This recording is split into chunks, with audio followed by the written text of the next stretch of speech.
Okay, bismillahirrahmanirrahim. Assalamualaikum warahmatullahi wabarakatuh.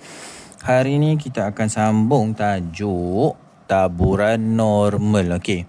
Dalam taburan normal, sebelum ni awak dah belajar taburan binomial. Lepas tu awak dah belajar taburan Poisson dan terakhir adalah taburan normal. Taburan normal ni agak pening sikit tapi insya-Allah boleh. Kalau awak tengok pada sini, dia kata sini taburan normal ialah taburan kebarangkalian selanjar. Yang paling penting dalam bidang statistik adalah kelaziman data-data disimpul kepada suatu taburan kekerapan akan lebih kurang bertabur secara normal, iaitu nilai tengah pemboleh ubahnya mempunyai kekerapan paling tinggi. Nilai tengah ni kekerapan paling tinggi dan makin rendah ke kiri dan ke kanan. So sebelah sini ke kiri ke kanan ni makin rendah. Ni contoh untuk taburan normal. Seterusnya, statistik secara inference adalah berasaskan persampalan.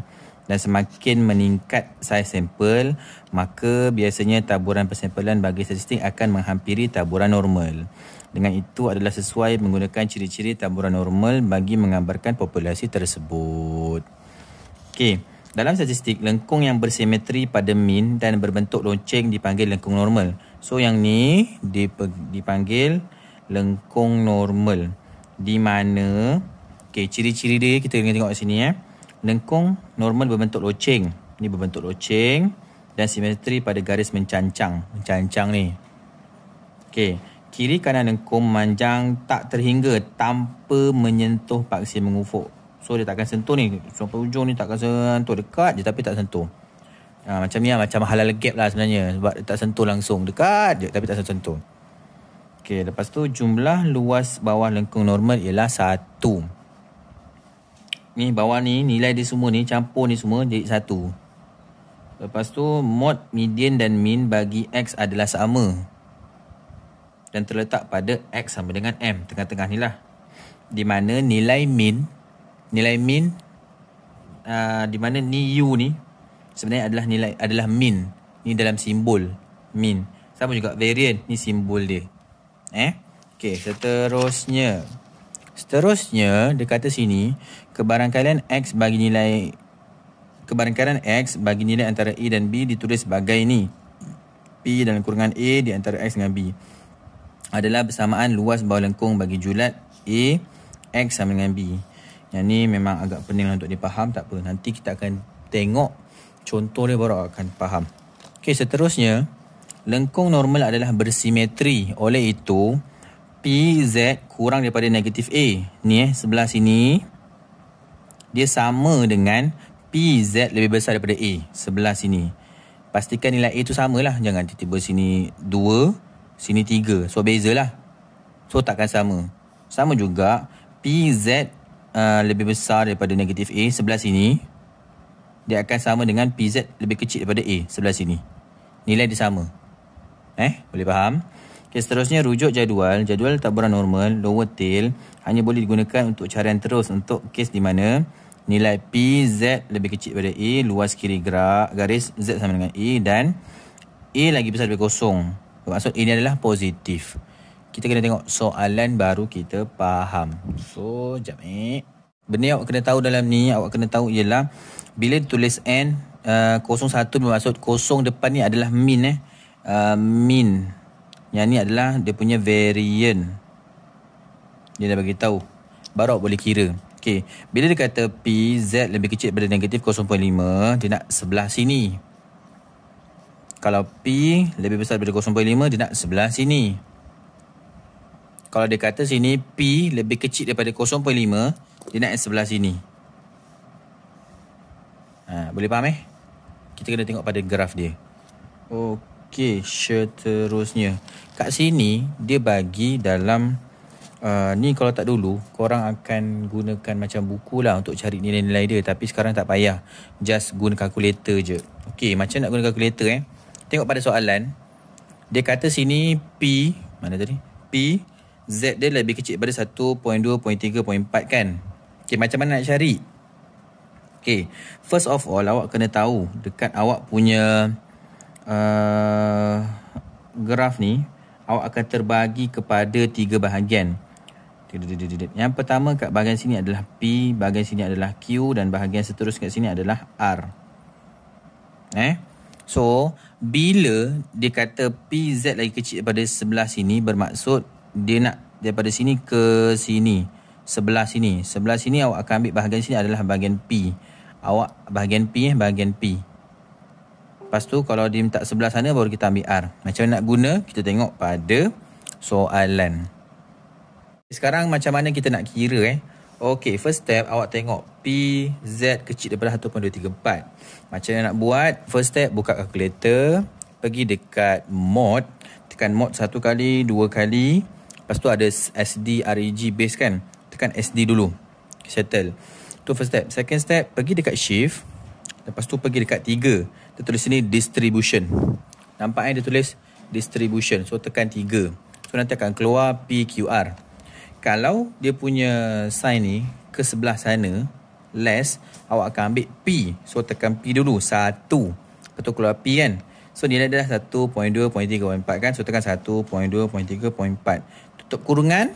Lepas tu tekan sama dengan. Awak akan dapat 0.8914. Sama dengan yang ni. 0.8914. Okay, kalau contoh ni pula, sama juga. Dia ke sebelah sana kan? Kalau ke sebelah sana, nilai dia adalah R. So, tekan shift, tekan 3, pilih R, nombor 3. Lepas tu masukkan nilai 0.56. Tutup kurungan, sama dengan. So, awak akan dapat 0.28774. Sama dengan sini. Boleh faham? Sama juga untuk kes yang ni. Bila dia ke sebelah sana je, ambil R. Kalau ke sebelah sini, ambil P. Boleh faham? Cun. Okey, tadi kita dah tahu cara nak menggunakan kalkulator kan, macam nak kira kan. Okey, kita pergi dekat muka surat 71 bawah ni. Lepas tu kita tengok pada contoh 9. Dia kata sini diberi Z adalah pemboleh ubah yang bertaburan normal piawai. Cari nilai bagi yang berikut. So, untuk soalan 1 yang A ni awak ada P Z lebih kecil daripada 0.2. Okey. Awak dah tahu tadi kan, kalau dia punya simbol ni ke sebelah sini, awak kena guna P dalam kalkulator awak. Dan awak kena tahu, bila dia bentuk macam ni, dia akan berbentuk macam 0.2 kat mana? Sebelah sini kan. So, 0.2. So, dia nak semua sebelah sini. So, faham juga? Ambil first step. Buka kalkulator. Kalau kalkulator awak belum SD, ingat balik, pergi mod, tekan 2 kali. Lepas tu pergi dekat SD. Okay, dah settle yang tu. First step, pergi dekat shift. Lepas tu pergi 3, distribution. Dia kan sebelah sini tadi kan, ke sana. Bila ke sana, awak kena ambil nilai P. So, ambil nilai P. Awak tekanlah 0.2. So, nanti bila tekan sama dengan awak dapat 0.57926. So, sama dengan 0.57926. Sama juga dengan soalan B. Okey, soalan B pula dia kata P Z adalah lebih besar atau sama dengan 0.2. Okey, ni berbeza sikit. Tapi dia sama, awak lukis dahulu. Dia nak ke sana kan, lebih besar kan. So 0.2 dekat sini. Dia nak nilai sebelah sini. So ambil kalkulator, tekan tadi awak dah tekan SD. So shift, tekan 3. Dia sebelah sana. So, kena ambil R. So, tekan 3. Lepas tu letaklah 0.2. So, nanti awak akan dapat 0.42074. Sama juga untuk soalan C, soalan D. Untuk soalan E, dia berbeza sikit sebab dia ada range ni. So, macam mana nak buat? Ambil pergi dekat soalan. Okey, soalan C dengan D buat sendiri Lepas tu soalan E, awak ada P sama dengan 0 di antara Z dengan 1. Z dengan 1. Okey, kalau awak tengok dekat contoh muka surat 70, bila ada kes macam ni, kita akan guna Q. Macam nak buat? Okey, bila ada 0, kita akan guna nilai Q dia adalah yang sebelah sini, 0.5. Kalau macam ni pula, ada 0, kita akan guna Q dia adalah negatif 1. Kalau tak percaya, kita tengok pada kalkulator. Okay, first kalkulator, kita akan ambil shift 3, kita pilih Q. Okay, kat sini range dia di antara 0 sampai 0.5. So awak ambil 0.5 saja. So tekan 0.5. Okey, 0.5. Tekan sama dengan awak dapat 0.19446. Sama macam ni. 0.19146. Sama juga untuk soalan yang ni. Pilih shift 3Q, pilih nombor 2. Kat sini kan kosong dengan negatif 1 kan. Ambil negatif 1. So negatif 1. Tekan kalkulator awak dapat 0.34134. Sama macam ni. Boleh faham? So untuk soalan E, dia bagi kosong dengan 1 kan. So guna Q juga. Tekan shift 3, Q2.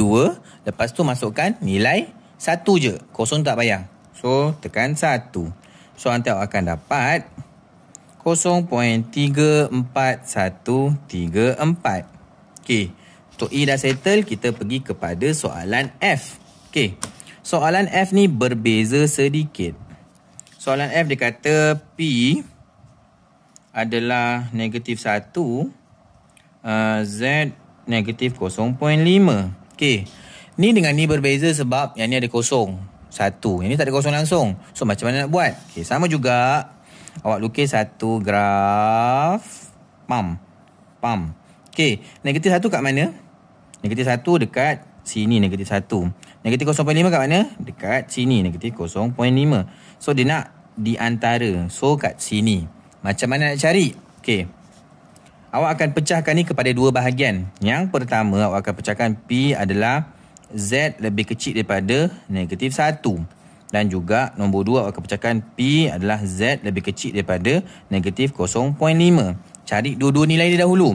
Bila awak tekan kalkulator, awak akan dapat nanti shift 1. Dia sebelah sana kan. So pilih P. Awak akan dapat negatif 1.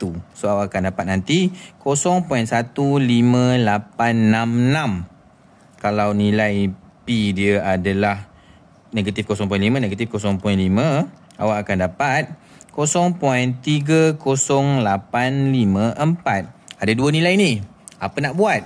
Kan dia nak di antara kan. So ambil yang sebelah 0.5 ni, tolakkan dengan yang ni. So nanti 2 tolak 1. So sama dengan 0.30854 tolak dengan 0.15866. So awak akan dapat 0.30854 tolak 0.15866. So akan dapat 0.14988. Okey, tadi kita dah buat soalan F, soalan G dia sama tau. So just guna step yang sama ya. Okey, settle. Seterusnya kita pergi kepada soalan H. Soalan H dia bagi P dalam kurungan ni Z lebih kecil daripada 0.2. Okey, apa maksud ni? Bermaksud awak ada dua nilai tau. 0.2 juga dengan negatif 0.2. So dia akan pecah kepada 2.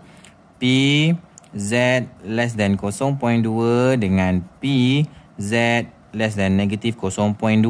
Bila awak lukis, bila awak lukis PZ less than 0.2 adalah 0.2 sebelah sini kan. So semua ni. Lepas tu P less than negatif 0.2. So kat sebelah sini negatif 0.2. So sebelah sini je. Kita nak tengah ni je. So nanti ambil semua ni nanti tolakkan dengan yang kecil ni untuk dapatkan tengah-tengah ni je. So ni nanti bila awak tekan, awak akan dapat shift 3 1 0.2,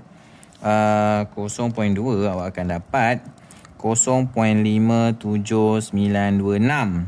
Lepas tu kalau P awak negatif 0.2, awak akan dapat 0.42074. So yang ni tolak ni So awak akan dapat 0.57926 tolak dengan 0.42074. So kau tulis 0.57926 tolak 0.42074, awak akan dapat 0.15852. So ni jawapan untuk H. Kalau kita pergi kepada soalan I, dia berbeza pula. So soalan I pula, dia bagi P sama Z tadi. Tapi ni adalah lebih besar dan sama dengan 0.2. Apa beza ni dua? Okey, kita tengok bila kita lukis. Bila kita lukis, PZ lebih besar daripada 0.2. So, 0.2 kat sebelah sini kan. Dia nak lebih. So, sebelah sini sahaja. Sama juga negatif 0.2. Dia nak sebelah sini sahaja. So, dua-dua belah ni sahaja. So, first step, awak kena kira P adalah lebih besar daripada 0.2. Kalau lebih besar ni tadi kata apa? Guna R kan. So, P3 R. Lepas tu letak 0.2. 0.2 adalah dapat yang ni. 0.4222074. Ini hanya untuk sebelah sini sahaja. Awak nak dapatkan sebelah sini. Tadi awak belajar, nilai sebelah sini dan sebelah sini sama. So, bila dah dapat sini, nak dapatkan sebelah sini, awak cuma darab 2. So, ambil balik. Awak akan dapat 0.42074. Darabkan dengan 2. So, nanti awak akan 0.42074 darab dengan 2. So, awak akan dapat 0.84148. Tu sahaja. Cun. Boleh kita try nanti dekat soalan seterusnya. Ini baru contoh. Apa-apa nanti tak faham tanya. Terima kasih.